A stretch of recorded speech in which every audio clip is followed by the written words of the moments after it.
First of all, I'd like to thank everyone for inviting me here as the Kiwanis, and I'd like to present the state of the city address to everybody, and I thank each one of you for attending as well.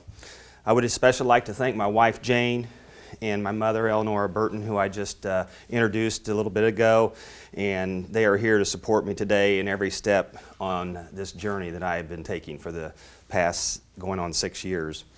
I'd also like to thank WRI for being here and RTC for Channel 4, and I am enjoyed to be here at this beautiful hospital. This is really a great asset for our community, and it's nice that we have this room to meet here as the Kiwanis.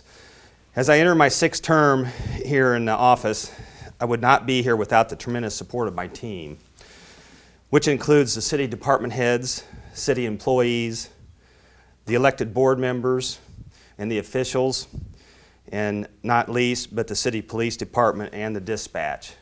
And I also need to compliment my attorney, Andy Perkins here, so you always want a good attorney. Being your mayor has been both challenging and rewarding, mostly challenging. I can honestly say that I enjoy going to City Hall each and every day of the week to see the task ahead of me, and each day is a new venture.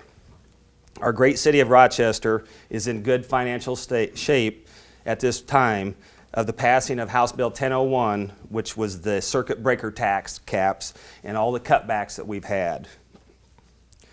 It is time for cities to look outside the box for creative ideas and ways to do more with less. Since 2011, we have been partnering with the Fulton County Probation Department and utilizing community service workers. The free manual labor of our street department, in 2012 alone, we recorded over 1,800 hours, and that equates to a little bit of a savings over $30,000.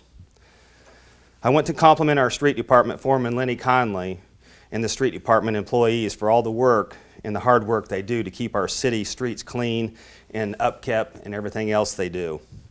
In 2013, we started our budget with a cash of over $279,000 in cash to work with our street department for HMV.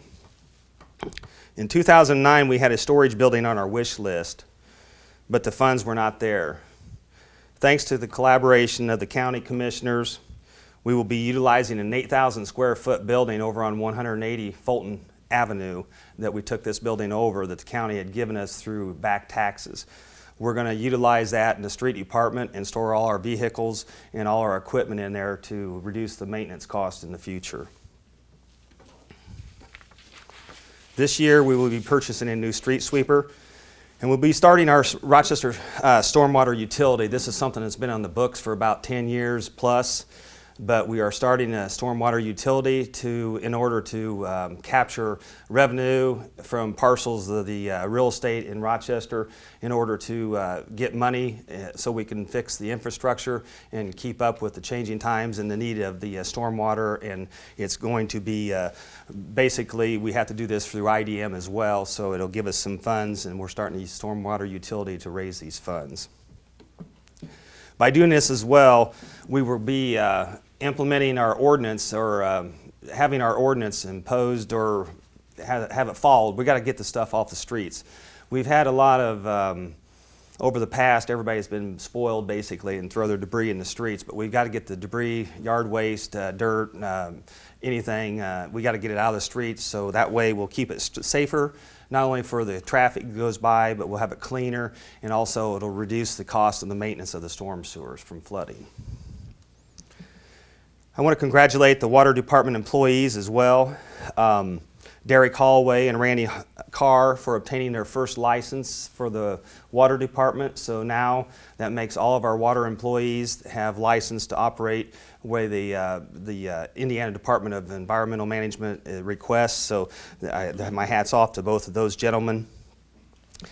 And this year we will be looking at also a 300,000 gallon spear pedestal water tank that's been in the works of what we'll be building it over on East 18th Street.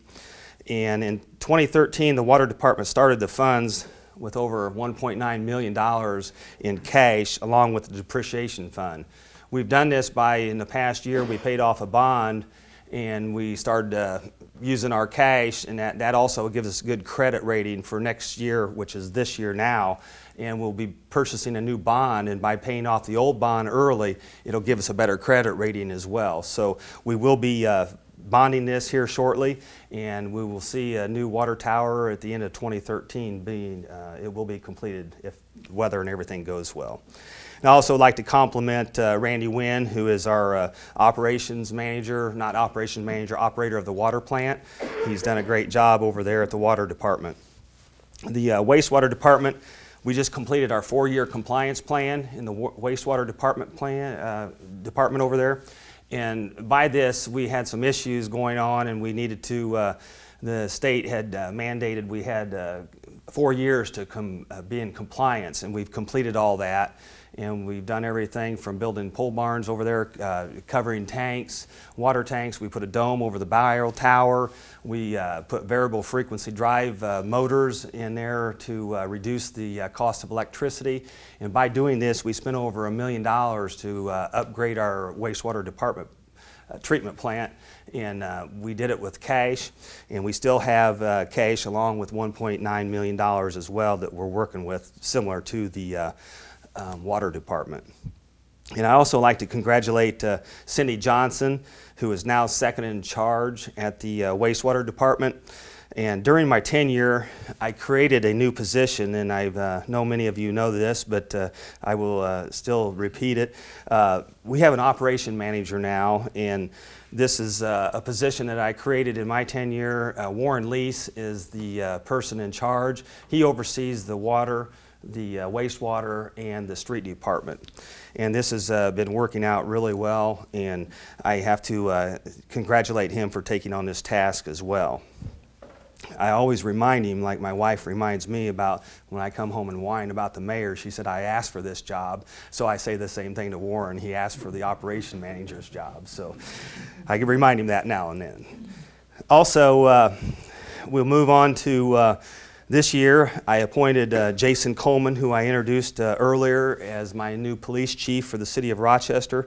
I compliment you, Jason, for stepping up to the plate and taking on this leadership role.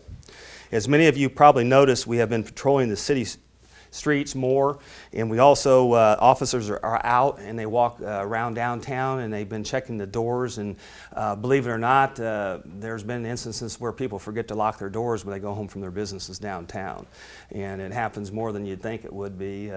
The other day, I mentioned earlier that one of the business owners was called at his house and he couldn't get out because the garage door wouldn't open, so the police went down to his house and picked him up and brought him uptown to lock his business up, and then they took him home. So we're trying to not only make a city safe, which we believe we have a safe city, but we also are trying to set a good example to have good public relations with the police department and the citizens of Rochester, Indiana. This year we'll be reinstating what we've done in the past through Chief Coleman here, that we want to start a reserve program again for city police. This is something that when I was a young child, I remember they had reserves in the police department. The county has been implementing this program for quite some time. They have county reserves, and through the expertise and the help of Chief Coleman, we're going to try to get this kicked off and reinstate the reserve program. And that'll also, it'll aid in the police department as well, because they'll have more people to help them out once this gets going.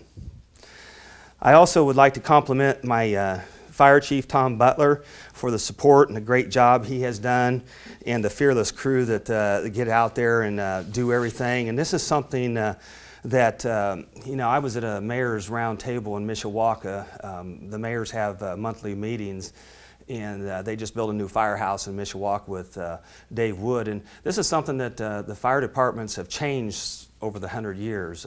Now we're becoming more of a first responder. So this is something in the future that things are going to have to work out and look at. We're also now housing the ambulance in Rochester, Indiana here with the fire department as well. So we've kicked this off with an agreement with the county commissioners, And this is working out really well. Like everything, when you change things, you've got some little bumps and bruises along the way, but we're tweaking this and trying to make it a better situation for the response time and the safety of all our people here in Rochester. Also, the other thing that has been working out well is the building department. As you know, that was one of the first hurdles I did when I came into office going on about 6 years ago. We wanted to do an interlocal agreement with the county and the city as far as the building inspection of all the properties and enforcing our city codes. Well, you know, when a city, you have to start looking outside the box how to save money. So by doing this, we did an interlocal agreement with the county as well.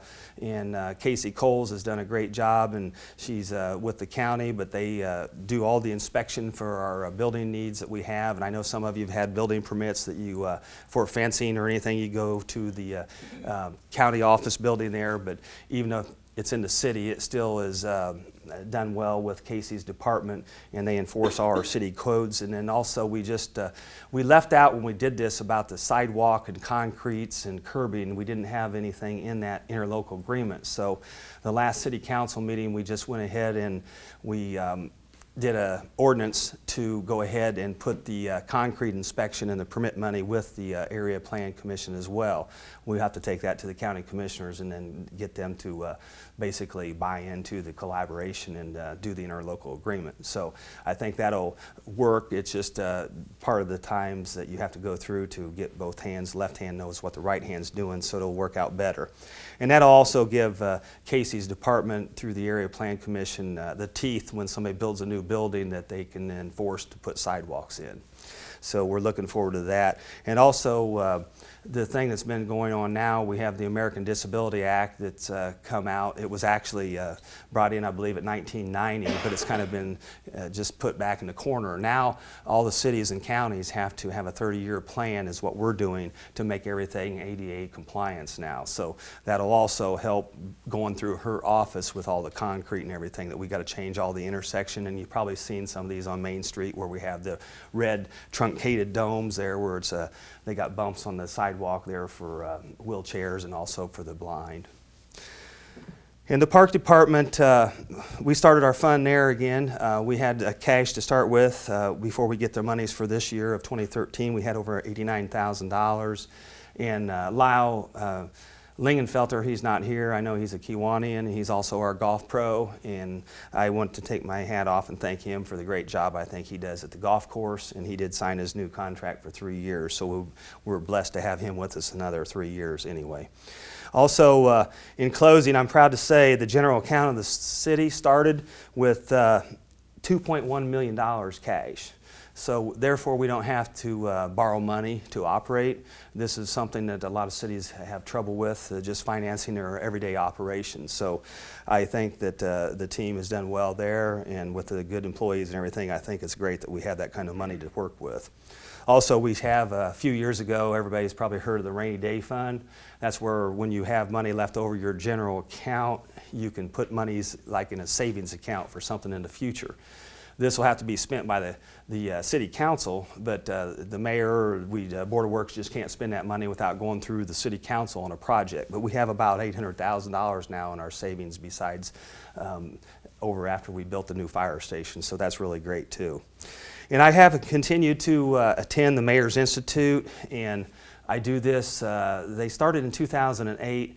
Indiana University down at Indianapolis with the School of Public Environmental Affairs started doing Mayor's Institute, and every 3 months they have classes down there, and myself and Mayor Steve Kroll from Winchester, we've attended every one that they've had since 2008, and I continue to do that. I think it's a great tool for the city of Rochester's mayor, which is myself, but it gives me the opportunity to talk and discuss problems that other cities have, and we look at current affairs, and we also look at the legislation and what's going on. So it's been a great tool for me, and it helps me run the city here in Rochester, and I plan on continuing that as well. They always say education is endless, so I know we probably have some school teachers in here who probably would agree to me here. I am also proud of the Transpo garage that has been completed. We all know we had a little bruise there, and we had a wind construction issue that knocked down some of the building when it was built. It's up and running now, and I think that's been a big hurdle, and that just shows to me when I came into office, again, it's, you know, seems like yesterday, but we're talking going on the 6th year. We've worked well with the county, and by doing this, it's been great. We have the interlocal agreement, and this garage, this was a big project too, that a long story short, a lot of you know how it went, but actually the county is the, they supervise the Council of Aging. So we got this $1 million grant from the American Stimulus Act back when the money was being put out in President Obama's first term, and we got the money to come to Rochester, but the city owns the building, but we couldn't take the money, so we had to write a 199-year lease to the county to get the money, because the county had to go to the money in order to build the city's building. So that was like pulling teeth to get everybody together, but Minnie Martinowitz, I thank her, and I guess she's going to be leaving, but she was instrumental on this project. And if you haven't been over to the Council of Aging and see how many trips they do take, it's amazing how many runs they do. Also, just to bring everybody up to date, that I've been asked, and it's been a big issue. Unfortunately, we had the fire back on, let's see, it's a year ago, December, on the Centennial Towers, and where that is, it's tied up in court right now, and the city is asking to get a date to have it cleaned up, or the city will take over and clean it up if the judge lets us. So we can't do anything until the judge will say what's going on. So that's where we're at with that. And also, I could talk a long time, but I would like to open it up for questions. And I know, without Steve. Mark, you mentioned the wastewater surtax. How is that going to? Is that going to be on real estate taxes? On the stormwater utility? Yeah. That's what we're working on now with a engineering firm, and Triad Engineering. We hired them, and that's what we want to do, to work with the county and just put a little stipend on the county tax. That way we'd capture all the parcels of real estate. If we just put it on the water bill, then we're not capturing all the parcels. But we've got to get together with the county to see what kind of funds we have to work out with them to have them collect the money and then send it to us. So we're in that negotiation point now, and we're the ordinance was passed, I believe, like 2001, and it's never been implemented. So, you know, if you look at that over that long a time, $1 a month, we'd have close to $500,000 to $1 million in the bank. But so we're working on that, and it's going to start out slow and a small amount, but we've got to start somewhere. And because it's the same thing with the circuit breaker tax, like I mentioned before, we don't have the revenue coming in, so we got to be creative how to get money. Yes. Can you just explain that program a little bit? The stormwater, how does that work? What's it to accomplish? Well, it's going to accomplish funds for number one, and right now we get funds out of the cigarette tax and through the government now, but we have a lot of stormwaters that are broken down, and we need to start repairing them, and right now we're paying for it out of the street budget or the wastewater budget. So it's really, you know, we're getting it done now, you just don't see it, but it just needs to get better, and we need to tweak it, and that's why we need to bring this utility together. And that's why we're going back to, Rochester's been spoiled over the years and throwing things in the streets, but we got to get that out of the streets, because that just, we're never catching up. So we're spending more time doing landscaping work and cleaning the streets than actually what we need to be doing with storm sewers and road repair and street repair.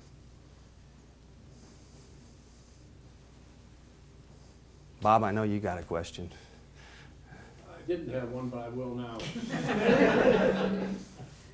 When do you decide to spend money out of your rainy day fund, and how do you establish priorities for that?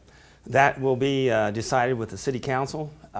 Projects, when they did it before, they did it for the fire station when they built the new fire station with the previous council before I was on board. We did complete it in my first year of office. That it took about a year to finish the construction on the fire house building. But it's going to be in a project. We haven't spent any money out of the rainy day fund since I've been here, and that's starting my 6th year. So it would be a project that would have to be a collaboration of the council members and local people who would bring ideas to the council. And right now we're just kind of keep building it, because tomorrow we don't have a crystal ball to see what we need, but it's always nice to keep building that nest egg. Anything else? Chief Coleman, would you like to say anything? Okay. Well, once again, I'm glad to be here again, and I thank everyone for attending, and it's nice to be here, as I said. So thank you. Oh, well, you're very welcome. Okay. Thank you. Thank you very much.